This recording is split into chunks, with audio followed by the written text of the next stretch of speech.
قیل لهم اتبعوا ما انزل اللہ قالوا بل نتبع ما وجدنا علیہ آباءنا اولو کان الشیطان یدعوہم الی عذاب السعیر۔ اور جب کہا جاتا ہے ان کے لیے تم پیروی کرو اس چیز کی جو نازل کیا اللہ تعالیٰ نے، تو کہتے ہیں کہ بلکہ ہم نے اپنے آباء و اجداد کو اسی بات کے اوپر پایا ہے اور ہم انہی کی پیروی کریں گے۔ تو کیا شیطان بلاتا رہا ہو ان کو بھڑکتے ہوئے عذاب کی طرف؟ میرے انتہائی واجب الاحترام قابل احترام دوستو، بزرگوں، عزیز بھائیوں، سورہ لقمان کی 21 نمبر آیت بما ترجمہ آپ بھائیوں نے سنی ہے۔ الحمدللہ اللہ تعالیٰ کی توفیق سے ہمارا یہ سلسلہ وار سبق چلا رہا ہے۔ اس آیت کریمہ میں ایک بات اللہ تعالیٰ کی طرف سے ہے اور ایک جن کو مخاطب کیا گیا تھا ایک بات ان کی طرف سے ہے۔ اللہ تعالیٰ کا یہ حکم ہے انسانوں کو، لوگوں کو، کہ جو اللہ تعالیٰ نے نازل کیا ہے تم نے اس کی پیروی کرنی۔ جواب شرط یہ ہے، جواب یہ آتا ہے کہ ہم نے اپنے آباء و اجداد کو اسی طرح کرتے ہوئے پایا ہے تو ہم ان کی پیروی نہیں چھوڑ سکتے۔ یہ اللہ تعالیٰ کے حکم کے آگے انسان اس طرح کی بات کرتا ہے۔ تو اس میں اپنے جو آباء و اجداد، وڈیرے بڑے لوگ، سیانے لوگ، اونچے لوگ، جتنی بھی یہ بات ہے نا ان کی نفی کی گئی ہے، نفی کرنی ہے۔ کیوں؟ ایک طرف اللہ کی بات ہے، ایک طرف سیانے کی بات ہے، ایک طرف اللہ کی بات، ایک طرف بڑے کی بات۔ تو اب امیجن کرنا ہے کہ ہم نے اہمیت کس کو دینی ہے۔ آؤ غور کرو۔ اللہ تعالیٰ فرماتے ہیں کہ جب کہا جاتا ہے ان کے لیے پیروی کرو اس کی جو اللہ تعالیٰ نے نازل کیا۔ قرآن پاک کے دوسرے مقام کے اوپر غور کریں، مثلا سورۃ انبیاء ہے، سورۃ زخرف ہے، سورۃ قاف ہے۔ ان صورتوں کے اندر بھی جو آیات اللہ پاک نے نازل کی ہیں ان کا خلاصہ بھی یہی ہے کہ جب حق بات کی دلیل ان کے سامنے آ گئی اور حق کے مقابلے میں ان کے پاس جب جواب کوئی نہ بنا تو انہوں نے کہا کہ اس آدمی کو جادو ہو گیا ہے، یہ تو پاگل ہو گیا، یہ دیوانہ ہو گیا۔ اچھا، جب حق کا مقابلہ نہیں کر سکے پھر اس طرح طرح کی باتیں انہوں نے کی کہ لو جی یہ آدمی تو غریب ہے، اس کا خاندان کمزور ہے، اس کے ساتھ ملنے والے کمزور ہیں، اگر اللہ پاک کو منظور تھا اور جو حق بات کہتا ہے تو پھر یہ ہمیں عطا ہوتی، یہ فضیلت، یہ شرف اللہ ہمارے اوپر وہی نازل کرتا۔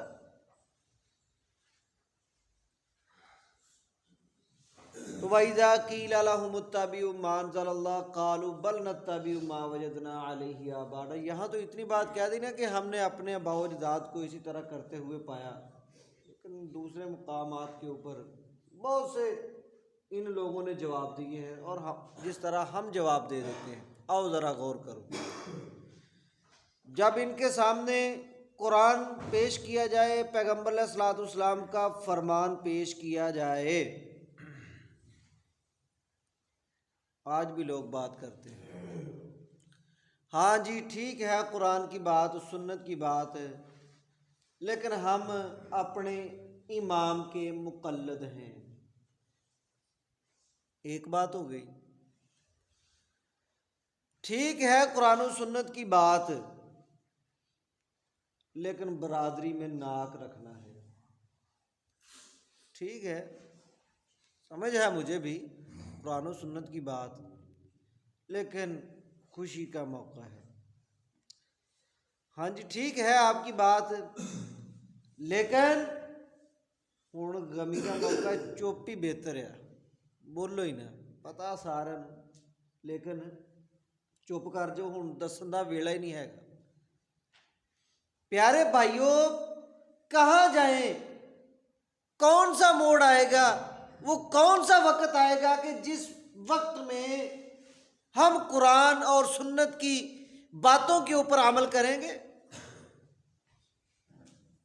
اور اگر کوئی بڑی دلیری کے ساتھ بات کرنے کی کوشش بھی کر لے نا کہ جی میں بڑا روب والا آدمی ہوں، میرے پاس بڑا علم ہے، بڑا روب و دبدبے والا ہوں، چلو میں بات کر سکتا ہوں، اس نے بات کہہ دی، آگے سے بل نتبع ما وجدنا علیہ آبانا کا جواب آتا ہے۔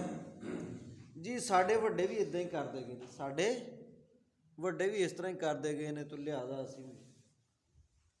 اچھا ساڈے وڈے کو غلط کر گئے نے، کو غلط دسیا انہوں نے؟